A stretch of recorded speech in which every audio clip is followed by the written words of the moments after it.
Beneath the polished floors and stately rooms of America's most famous address lies a hidden world few ever see, a maze of secret bunkers, forgotten swimming pools, underground tunnels, and bizarre facilities that would make any spy thriller jealous. From a chocolate factory in the basement to a bunker FDR visited once and never returned to, the subterranean White House is stranger than fiction. Here are 15 weird facts you didn't know about what lies beneath the White House. Fact 1. FDR's swimming pool is still under your feet. If you've ever watched a White House press briefing on television, you're looking at reporters standing directly above one of the building's strangest hidden features, a fully intact swimming pool that's been sealed beneath the floor for more than 50 years. The pool was built in 1933 specifically for President Franklin Delano Roosevelt, who needed hydrotherapy to manage the effects of polio, which had left him paralyzed from the waist down. The nation rallied to help construct this facility, with school children across America donating their pennies and dimes to fund the project, ultimately raising the money needed to build the indoor pool in the West Terrace of the White House. Roosevelt used the pool regularly throughout his presidency, swimming in the heated water to exercise and maintain what strength remained in his legs. After Roosevelt's death, President Truman also enjoyed the pool, and it remained in active use for decades. But when Richard Nixon took office in 1969, the White House was dealing with an explosion in the number of reporters covering the presidency, and the administration needed more space for the growing press corps. Nixon decided to cover over the pool completely and convert the space into the modern press briefing room, which opened in 1970. The pool wasn't demolished or filled in with concrete, though. Workers simply built a raised floor over the top of it, complete with removable panels, leaving the entire structure perfectly preserved underneath. The pool's tile walls, diving board mounting points, and even the water filtration systems remain in place today, frozen in time beneath the feet of journalists asking questions about current events, making every press briefing a strange reminder that history never truly disappears, it just gets covered up and forgotten. Fact 2. The president has his own dentist office. Most Americans have to schedule appointments weeks in advance and drive across town to see their dentist, but the President of the United States can simply take an elevator ride down to the White House basement for a complete dental checkup without ever stepping outside.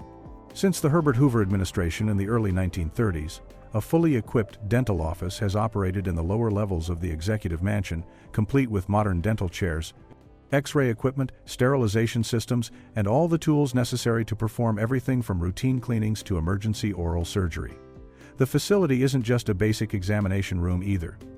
It's a state-of-the-art dental clinic that would rival most private practices, maintained and upgraded regularly to ensure the president and first family have immediate access to professional dental care at any time. The presence of an on-site dentist makes practical sense when you consider the president's demanding schedule and the security complications involved in traveling to an outside medical facility. Any trip away from the White House requires extensive Secret Service coordination, motorcade planning, and temporary closure of the dental office to other patients, turning a simple teeth cleaning into a major logistical operation. Having a dentist office in the basement eliminates all of that complexity. The White House Medical Unit, which oversees the dental office, employs military dentists who are specially assigned to care for the first family and other White House staff members. These dentists maintain top-secret security clearances and are available around the clock in case of dental emergencies. So while the rest of America dreads the dentist appointment and the drive to get there, the president simply heads downstairs. Fact 3. A 761-foot tunnel built in zigzag pattern, connecting the White House to the Treasury building next door, is a tunnel that represents one of the strangest architectural decisions in presidential security history, because instead of running in a straight line between the two buildings, it deliberately zigzags back and forth in sharp angles like a geometric puzzle. Constructed in 1941 as World War II was escalating and fears of enemy bombing raids on Washington grew more serious, the tunnel stretches 761 feet underground, but the path it takes is intentionally convoluted. The reason for this bizarre design becomes clear when you understand the engineering principles behind blast protection. When a bomb explodes, the shock wave travels in straight lines, and the concussive force can funnel down corridors and tunnels with devastating effect, crushing anyone inside, even if they're far from the blast site. By building the tunnel with multiple sharp turns and zigzag sections, engineers ensured that any shockwave entering the tunnel would be broken up and deflected by the walls at each turn, dramatically reducing the concussive force traveling through the passageway. At various points along the zigzagging route, the tunnel widens into small chambers that were originally equipped with cots, emergency supplies, and ventilation systems, creating a series of blast-resistant shelter rooms where officials could wait out an air raid. These rooms were designed so that even if the White House or Treasury building above took a direct hit, people in the tunnel chambers would theoretically survive. Today, the tunnel remains in use as a secure passage between the two buildings, though the emergency cots are long gone and the space has been updated with modern lighting and communications equipment. Fact 4. Roosevelt built it, but never went back. Franklin Delano Roosevelt was the president who commissioned the first real bunker beneath the White House, a serious underground shelter designed to protect him and his staff from German bombing raids during World War II. But according to multiple historical accounts, he hated the place so much that he only visited it once for an initial inspection and then refused to ever go back down there again. The bunker was completed in 1942 when the threat of enemy attacks on American soil seemed very real, especially after Pearl Harbor had demonstrated that the United States was vulnerable despite the ocean barriers protecting it. Engineers built the shelter deep beneath the east wing with thick concrete walls, reinforced ceilings, air filtration systems to protect against poison gas, and all the communications equipment necessary to run the government during an emergency. Roosevelt dutifully toured the facility when it was finished, walking through the narrow corridors on his leg braces, examining the concrete rooms, checking out the cramped quarters where he and his staff would be forced to live if Washington came under attack. But the experience apparently depressed him deeply. The bunker was dark, claustrophobic, and tomb-like, with narrow staircases that were difficult for Roosevelt to navigate given his paralysis, and the grim atmosphere of the place must have reminded him constantly of death and disaster. After that single inspection tour, Roosevelt simply refused to practice using the bunker or conduct any more drills there, preferring to remain upstairs in the White House proper even during air raid drills, much to the frustration of his security team. He apparently told staff members that if Washington was going to be bombed, he would rather face it above ground in the sunlight than hide underground in those depressing concrete rooms. Fact 5.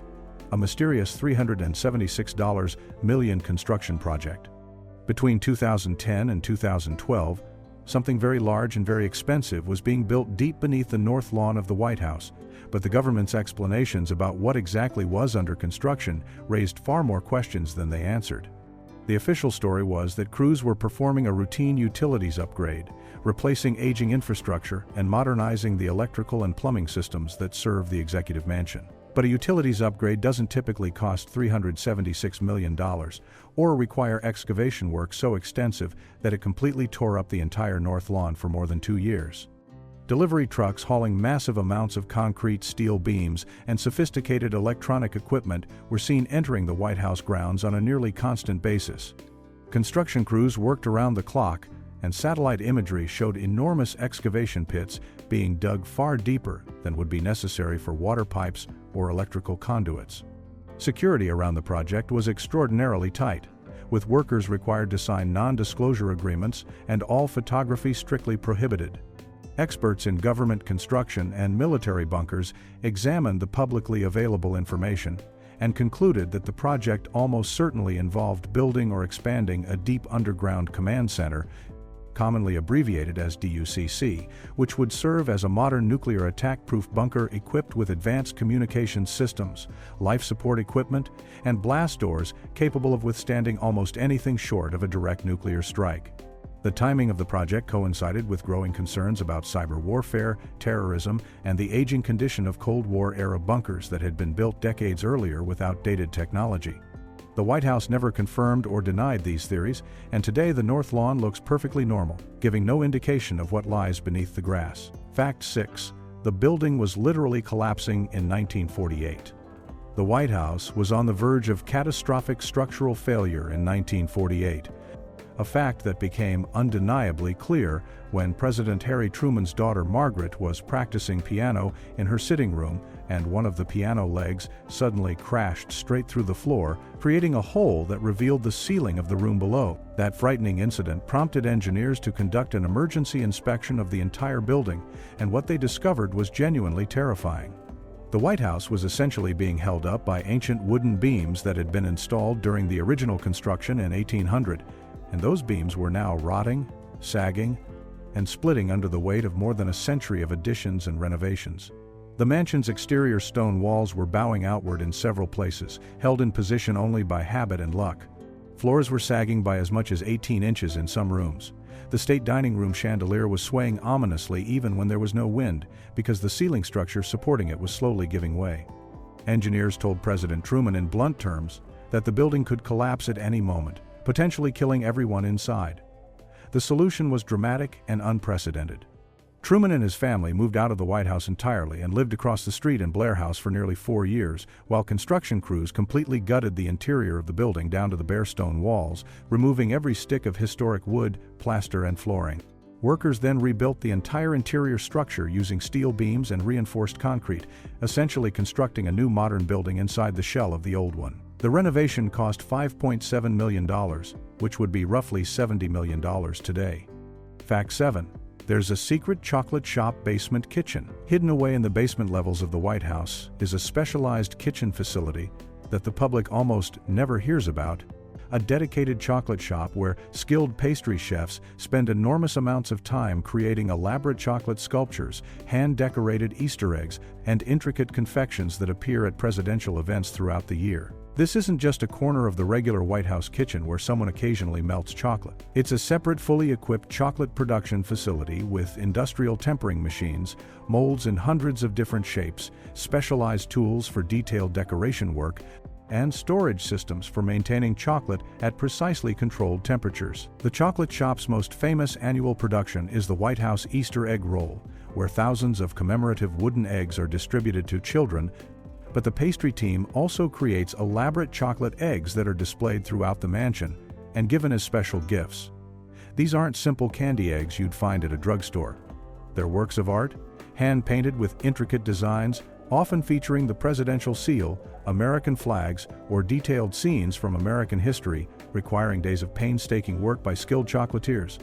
At Christmas time, the chocolate shop becomes even busier as the team produces the famous gingerbread White House, which is actually held together and decorated with chocolate alongside the gingerbread, creating a detailed architectural replica that can weigh several hundred pounds and stand several feet tall. The chocolate shop also provides all the petite fours, chocolate truffles, and elaborate chocolate desserts served at state dinners when foreign leaders visit. Everything is made fresh on-site using high-quality ingredients, ensuring that the chocolate served to visiting dignitaries represents the best of American pastry craftsmanship. Fact 8. 2 different presidential bowling alleys existed. The White House has had not just one, but 2 completely separate bowling alleys built in different underground locations by different presidents, creating a strange architectural legacy where recreation space beneath the mansion has been installed, moved, and reinstalled over the decades. President Harry Truman was an enthusiastic bowler, and in 1947 he had a 2-lane bowling alley constructed in the basement, located in what would later become one of the most important rooms in American government. Truman and his staff used the bowling alley regularly for exercise and entertainment, and it remained a popular feature of the White House basement throughout the Eisenhower administration. But when John F. Kennedy became president in 1961, he needed a dedicated crisis management center following the disaster of the Bay of Pigs invasion, and the bowling alley space was the most logical location for what would become the famous Situation Room. The bowling lanes were removed, and the space was transformed into a secure communications center where presidents and their advisors could manage international crises. This left the White House without a bowling alley for more than a decade, until Richard Nixon, who had enjoyed bowling since childhood, decided to restore the recreational facility. In 1973, Nixon had a new 1-lane bowling alley installed in a different basement location beneath the North Portico driveway, and that facility still exists today, making it the longest surviving presidential bowling alley in White House history. Subsequent presidents, including Jimmy Carter, George H.W. Bush, and Bill Clinton, have all been photographed using the Nixon-era lanes. The alley is maintained in working condition with automatic pin setters, ball returns, and electronic scoring systems, though it sees less use now than it did during previous administrations. Fact 9. A 2018 sinkhole revealed underground secrets. In May of 2018, reporters covering the White House noticed something odd developing on the North Lawn. a small depression in the grass that seemed to be growing larger every day, and within a week it had transformed into an actual sinkhole that measured several feet across and kept expanding despite attempts to fill it in with dirt and sod.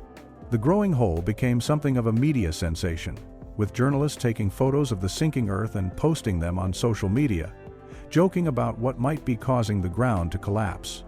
But the sinkhole served as an unintentional reminder of something the government prefers not to discuss openly: the fact that extensive networks of bunkers, tunnels, command centers, and underground facilities exist beneath the White House grounds, and the exact extent of those subterranean structures remains classified.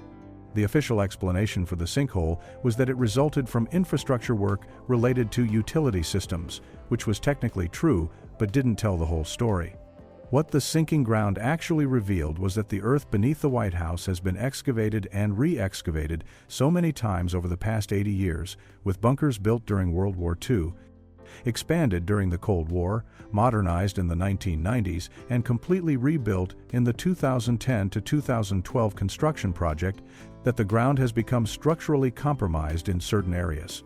The soil and bedrock have been removed, replaced with concrete and steel structures, then covered over with earth and grass to make everything look normal on the surface. But occasionally, as the sinkhole demonstrated, the disturbed ground settles unevenly or cavities develop in the filled dirt, causing the surface to collapse and briefly offering the public a glimpse of the massive construction that has taken place underground. Fact 10. The sub-basement has dressing rooms for performers. When President Truman ordered the complete reconstruction of the White House interior between 1948 and 1952, engineers didn't just rebuild what had existed before. They took the opportunity to add an entire additional basement level beneath the original basement, creating what's called the sub-basement. And among the various utilitarian spaces down there, they included something most people would never expect to find: dressing rooms specifically designed for entertainers and performers who appear at White House events. The dressing rooms make practical sense once you understand how the White House functions as a performance venue.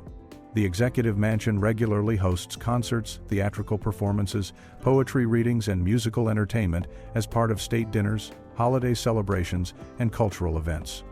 Major artists ranging from classical orchestras to Broadway performers to contemporary musicians have appeared in the East Room or on the South Lawn, and these performers need somewhere private to prepare, change costumes, store instruments, and wait before going on stage. The sub-basement dressing room solved this problem by providing professional quality facilities that are separated from the public areas of the house, complete with mirrors, lighting, costume racks, and bathroom facilities. This means that when a famous cellist performs for a state dinner, or a dance troupe entertains at a White House holiday party, they're not getting dressed in a bathroom or a storage closet. They're using purpose-built dressing rooms that were specifically included in the architectural plans. The sub-basement also contains the various mechanical systems that make the White House function, including heating and cooling equipment, water softening systems, laundry facilities, and elevator machinery. But the inclusion of performer dressing rooms shows that even in the most utilitarian spaces, the building's designers thought about hospitality and entertainment. Fact 11. The bunker must be 1,000 plus feet deep. The exact depth of the presidential emergency bunker beneath the White House remains one of the government's most closely guarded secrets, but military analysts and nuclear weapons experts have calculated that the facility almost certainly extends more than 1,000 feet below ground level, based on what we know about the destructive capabilities of modern nuclear weapons and the survivability standards required for presidential protection. The reason for this extreme depth comes down to simple physics and the terrifying power of nuclear warheads.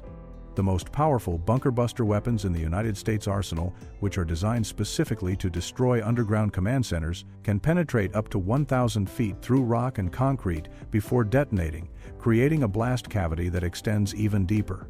If America's own weapons can reach that far underground, then weapons possessed by potential adversaries can presumably do the same, which means any bunker designed to protect the president during a nuclear war must be built substantially deeper than 1,000 feet to ensure survival. At those depths, the construction challenges become extraordinary.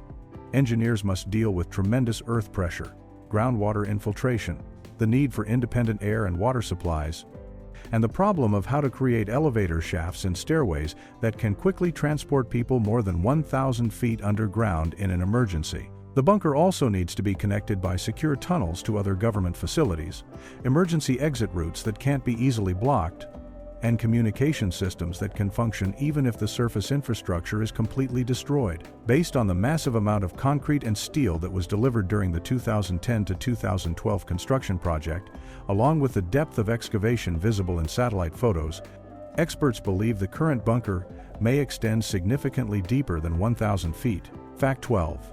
Laura Bush described it like a submarine.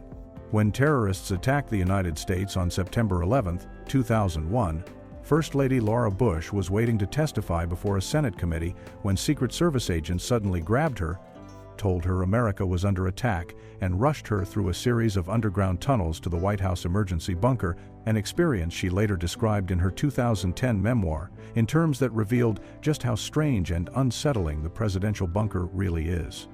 Bush wrote that agents led her through big steel doors that closed behind her with a loud hiss, forming an airtight seal that reminded her immediately of a submarine, cutting off all connection to the normal world above.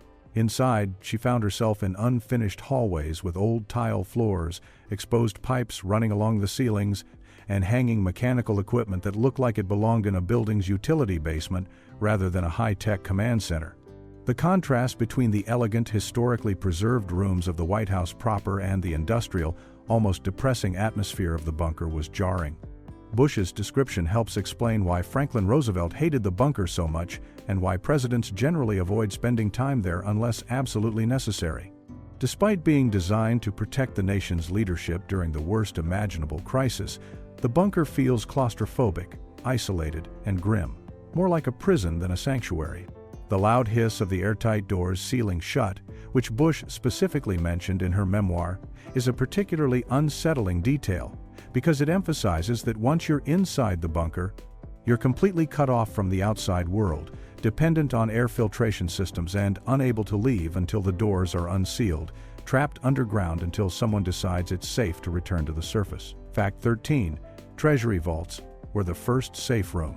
Before engineers completed the first proper bunker beneath the White House East Wing in 1941, President Franklin Roosevelt and his staff had to make do with a much more improvised safe room, and the solution they came up with was both creative and surprisingly luxurious, converting space deep inside the neighboring Treasury building into a presidential emergency shelter. The Secret Service identified a secure area located 2 floors below the Treasury building's cash room, where enormous steel vaults held currency and gold reserves, and they realized that the vault infrastructure could be repurposed to protect the president in case of an air raid.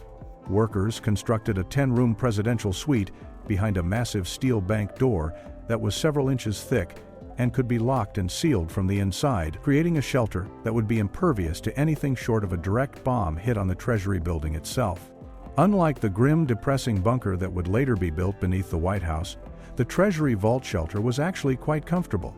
According to people who saw it, the suite was described as every bit as nice as accommodations at the Mayflower Hotel, one of Washington's finest establishments at the time, with proper beds, sitting rooms, bathroom facilities, and even decorative touches that made the space feel less like an emergency shelter and more like a secure hotel suite. The comparison to a submarine-like bunker years later shows how much the government's thinking about presidential protection evolved, moving from comfortable but improvised shelter space to purpose-built survival facilities designed to withstand the nuclear age. The Treasury vault shelter was eventually abandoned once the dedicated White House bunker was completed, but it represented an important transitional moment in presidential security, the point when protecting the commander-in-chief became an architectural priority rather than just an afterthought. Fact 14. The Situation Room replaced Truman's bowling alley. One of the White House's most famous and important facilities, the Situation Room, where presidents monitor crises and make life or death decisions about military operations and national security, exists today in the exact same basement space where Harry Truman used to bowl strikes and spares with his staff, transforming a recreation area into the nerve center of American crisis management. Truman's 2-lane bowling alley had occupied the space since 1947, serving primarily as a place for the president and White House staff to relax and exercise. But when John F. Kennedy became president in January of 1961, he quickly discovered that the White House lacked a proper crisis management center equipped with secure communications and real-time intelligence. The problem became urgently clear during the Bay of Pigs invasion in April of 1961, when Kennedy and his advisors found themselves scattered across different rooms trying to coordinate a military operation without adequate communication infrastructure or a central location where everyone could work together. Frustrated by this chaos, Kennedy ordered the creation of a dedicated situation room, and the basement space occupied by Truman's old bowling alley was identified as the ideal location because it was already underground, relatively secure, and centrally located beneath the West Wing. Workers removed the bowling lanes and installed banks of telephones, teletype machines, secure communication equipment, plotting boards, and eventually television monitors and computer systems as technology advanced. The Situation Room has been renovated and upgraded multiple times since 1961, most recently with a $50 million renovation completed in 2007, but it remains in the same basic location where Truman once bowled, proving that the same underground space can serve vastly different purposes depending on what the president needs most at any given moment in history. Fact 15. A sub-basement city built during Truman renovation. When engineers completely gutted and rebuilt the White House interior between 1948 and 1952 during the Truman administration, they didn't just restore what had existed before. They took advantage of the complete reconstruction to add an entirely new underground level that didn't appear on the original architectural plans, creating what amounts to a small hidden city beneath the mansion. The new sub-basement extended beneath the entire footprint of the White House and even beyond its walls in some areas, with its own mezzanine level that added even more usable space, and every square foot was dedicated to the various mechanical systems, service functions, and support facilities needed to keep the executive mansion operating smoothly. Down in the sub-basement, workers installed massive water-softening equipment to treat Washington's notoriously hard water before it flowed through the historic plumbing fixtures upstairs.